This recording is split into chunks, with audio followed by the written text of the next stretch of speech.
The desert night pressed against the old gas station's windows. Inside, William Montgomery flipped a page, weather hand steady.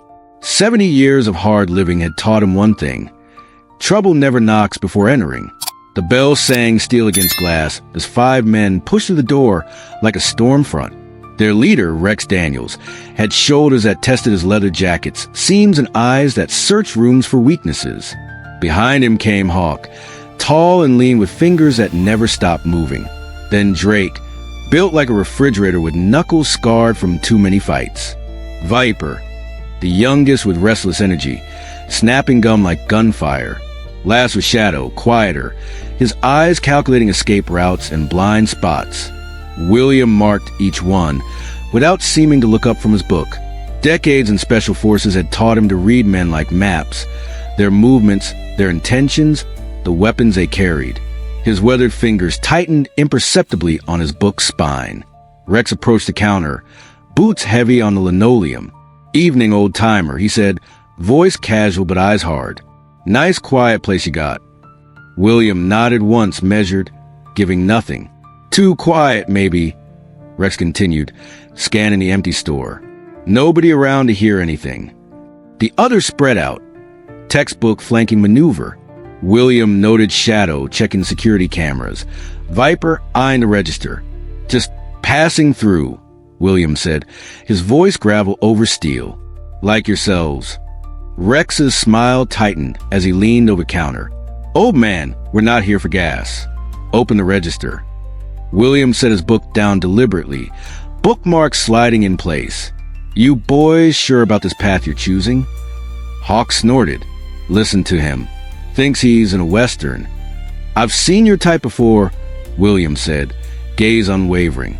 "In Fallujah, Kandahar, places where tough guys learn they aren't so tough." Rex's eyes narrowed. "You threatening us, old-timer?" "Just offering perspective." William's hands rested on the counter now, seemingly relaxed but positioned with purpose. "Walk out now, we all sleep better tonight." Viper laughed, high and tight. "Hear that? Grandpa's giving us life advice." Drake cracked his knuckles, moving closer. "Maybe Grandpa needs a lesson instead." William didn't blink, didn't flinch. His focus narrowed, analyzing distances, angles, reaction times. Combat mathematics he'd calculated thousands of times before. "Last chance," Rex growled, patience evaporating. "Cash. Now." William's voice dropped an octave. "There's always a last chance. Question is, who's really getting it, you or me?" Something in his tone made Shadow shift uneasily. Professionals recognize professionals. Viper's hand drifted toward his waistband, a telltale bulge beneath his shirt.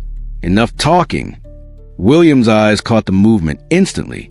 His own hand slipped beneath the counter, finding cold metal with practiced precision.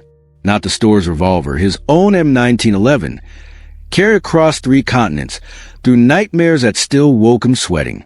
"I wouldn't," William said softly. Rex noticed a subtle shift in William's stance. Weight centered, shoulders squared. The 1,000-yard stare of a man who'd seen death up close. "He's got something under there," Shadow warned, his voice taut. William never took his eyes off Rex. "What I've got is 40 years of combat experience and nothing to lose. Bad combination for you boys." The air crystallized, brittle with tension. Drake shifted his weight, ready to lunge, but Rex held up one hand, a silent command. "You some kind of cop?" Rex asked, voice careful now. "Worse. Special Forces. Retired." William's thumb eased the safety off. "Haven't forgotten anything, though." Hawk's smirk faltered. "Bullshit." William's eyes flickered to a faded photo behind the counter, a younger version of himself, green beret, surrounded by men with hard eyes and harder weapons. Rex saw it, believed it. "You know what combat teaches you." William's voice cut through the tension. "That most men would rather live than die. Question is," his eyes locked on Rex's, "where do you fall?" Rex's jaw tightened.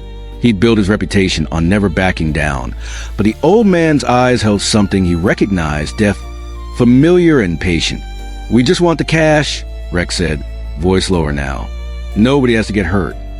William nodded, as if considering. 3 combat tours, 2 Purple Hearts, taught advanced combat tactics at Fort Bragg. Each word deliberate, measured.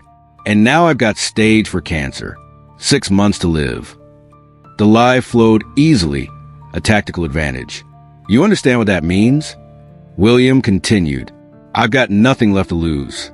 But you, his gaze swept the group. You got everything. Viper shifted nervously. He's bluffing. Am I? William's finger caressed the trigger beneath the counter. You willing to bet your life on that? Shadow backed toward the door. This isn't worth it, Rex. William smiled. Just edges, no warmth. Your friend's smart. Death doesn't scare me anymore. Does it still scare you? The silence stretched, taut as a tripwire. Rex's hand flexed, hovering near his jacket pocket. One wrong move, either way, would ignite the room. Think about it, William said, voice steady as a surgeon's hand. 5 men down in a gas station. Headlines. Investigations. Your faces everywhere. Drake's restless shifting stopped. He was calculating odds now, not liking the math. Or, William continued, you walk out. Nobody hurt. Nobody hunted. Viper started to protest, but Rex silenced him with a look. The leader's eyes never left William's. Predator recognizing predator. You were military too, William said. Not a question. A muscle in Rex's jaw twitched. Rangers. Then you know I'm not bluffing. William's finger remained steady on the trigger.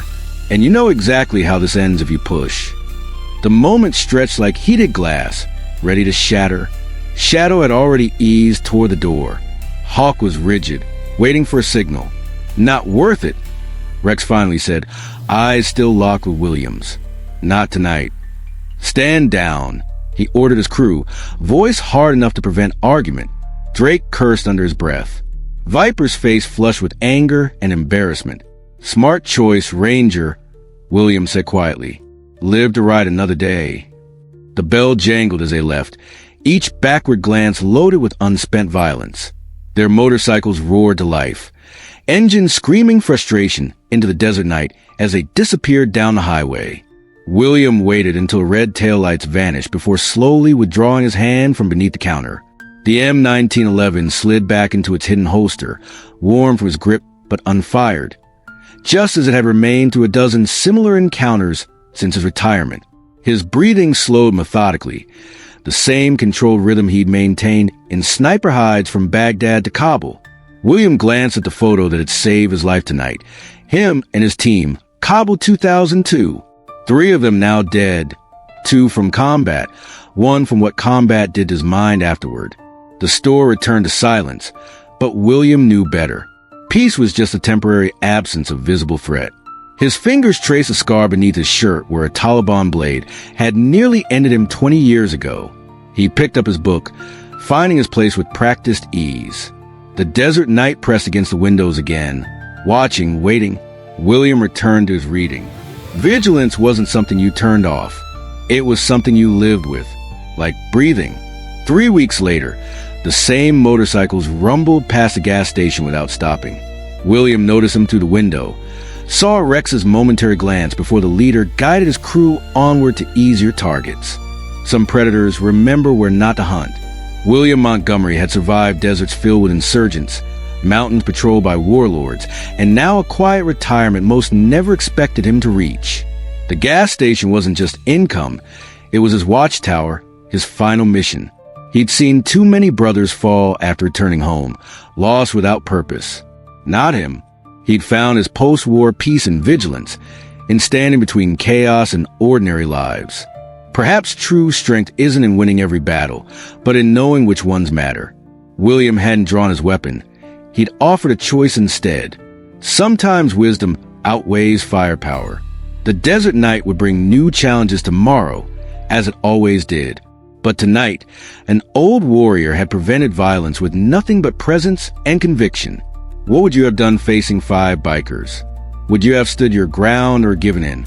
Share your thoughts below and don't forget to subscribe for more real-life stories of everyday heroes standing their ground.